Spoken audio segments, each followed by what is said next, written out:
پھر سورۃ البقرہ کی دعا آیات آخری والی. آپ دیکھیں سورۃ البقرہ کے بارے میں اب لوگ کہتے ہیں ہم سورۃ البقرہ روز روز نہیں پڑھ سکتے پوری پوری، تو کیا کریں؟ تو اس بارے میں بھی علماء مفسرین کہتے ہیں کہ آپ روزانہ کا جو ہے وہ 2 صفحے پڑھ لیں، 1 ربع پڑھ لیں، لیکن روزانہ پڑھیں کیونکہ اس سے برکت ہوتی ہے. تھوڑی تھوڑی سورۃ البقرہ روز پڑھا کریں. اور کچھ لوگ کہتے ہیں کہ اب ہم سن لیں کافی ہے. ٹھیک ہے آپ سن لیں، لیکن سننے کا وہ نہیں ہوتا جتنا آپ کو مطلب آپ دیکھیں کہ اگر آپ پڑھ رہے ہیں تو پھر آپ ڈبل کر رہے ہیں، آپ پڑھ بھی رہے ہیں اور اپنے کان سن بھی رہے ہیں آپ. تو جب علاج کرنا ہونا تو سننا بھی ٹھیک ہے. گھر میں آیت الکرسی اگر آپ کو لگتا ہے کہ کوئی بھی نہیں ہے اور ڈسٹربنس نہیں ہوگی، کوئی بولے گا نہیں، کیونکہ قرآن کی جب پڑھا جائے تو پھر بات نہیں کر سکتے نا. اللہ نے حکم دیا ہے کہ جب قرآن پڑھا جائے تو خاموشی سے سنو. تو اس صورت میں پھر انسان خود پڑھ لیتا ہے. لیکن جہاں شور ہو، اگر شور نہیں ہے، سکون ہے، تو وہاں پڑھ بھی لیں اور چلا بھی لیں سارا دن. آپ آیت الکرسی کو، سورۃ البقرہ کو، بچے اسکول گئے ہیں، ہسبینڈ گھر پہ نہیں ہے، سورۃ البقرہ کو آن کر دیں، آیت الکرسی کو آن کریں، سورۃ فاتحہ کو بار بار لگائیں، سورۃ البقرہ کی آخری دعایات جو ہیں وہ بار بار ریپیٹیڈلی لگائیں. لیکن اس کے علاوہ آپ خود بھی پڑھیں. پھر قرآن کیونکہ شفا ہے. حضرت عائشہ رضی اللہ عنہا سے مروی ہے کہ رسول اللہ صلی اللہ علیہ وسلم ایک مرتبہ ان کے پاس تشریف لائے تو دیکھا کہ ایک عورت عائشہ رضی اللہ عنہا کا علاج کر رہی ہے یا ان کو دم کر رہی ہے. وہ بیمار تھی اس وقت.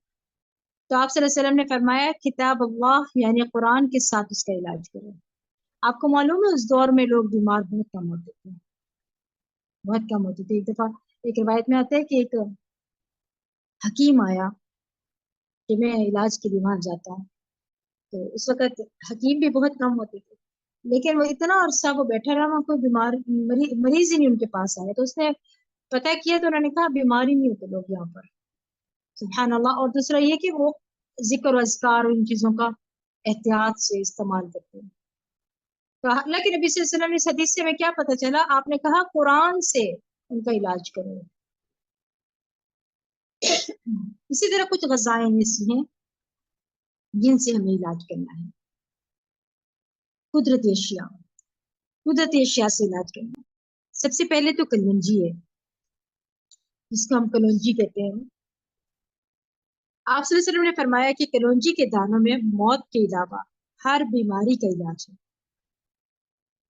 اس کے تیل پر دم کر کے مریض کے متاثرہ حصے پر لگائے، مساج کرے اگر کوئی بیمار ہے گھر میں ایسا، اور کلونجی کے دانوں پر دم کر کے مریض کو کھلائیں. ٹھیک ہے. پھر آپ دیکھیں اس کے بعد ہے شہد. صبح اور شام 1 چمچ شہد انسان نہار منہ کھائے. اور اس کا طریقہ کیا ہے؟ کہ صبح شام نہار منہ کھائے 1 چمچ شہد کا، اور اس کے بعد تقریباً آدھا گھنٹہ کچھ نہ کھائے. تو اس سے بھی جسم کے اندر سے زہریلے مادے نکلتے ہیں. مگر یاد رکھیے شہد خالص ہونا چاہیے. پھر آپ دیکھیں کہ آپ صلی اللہ علیہ وسلم نے فرمایا کہ شفا 3 چیزوں میں ہے: پچنا لگوانے میں، شہد پینے میں، اور آگ سے داغنے میں. اور میں اپنی امت کو آگ سے داغنے سے منع کرتا ہوں. آپ صلی اللہ علیہ وسلم نے فرمایا کہ شفا 2 چیزوں میں ہے. ایک تو شہد میں ہے، اور آپ دیکھیں دوسرا کلونجی میں. پھر آپ دیکھیں کہ آب زمزم جس مقصد کے لیے اسے پیا جائے اس سے شفا ہوتی ہے. حدیث میں آتا ہے کہ وہ بابرکت بھی ہے جو کھانے والے کا کھانا بھی ہے. اور حدیث میں یہ بھی آتا ہے کہ زمزم کا پانی اس مقصد کے لیے ہے جس کے لیے وہ پیا جائے. تو پھر جس مقصد کے لیے آپ پیئیں گے تو وہ مل جائے گا آپ کو. پھر آپ دیکھیں دم کیا ہوا زمزم کا پانی، یہ بھی پینا چاہیے. زمزم کا پانی لیں تو اس کو دم کریں، اور پانی خالص وہاں سے لے کر آئیں. اور اگر وہاں پر جا رہے ہیں، عمرے پر ہوں، تو وہاں پر موقع دیکھیں پانی لے لیں بوٹل میں اور اپنے اوپر ڈالیں.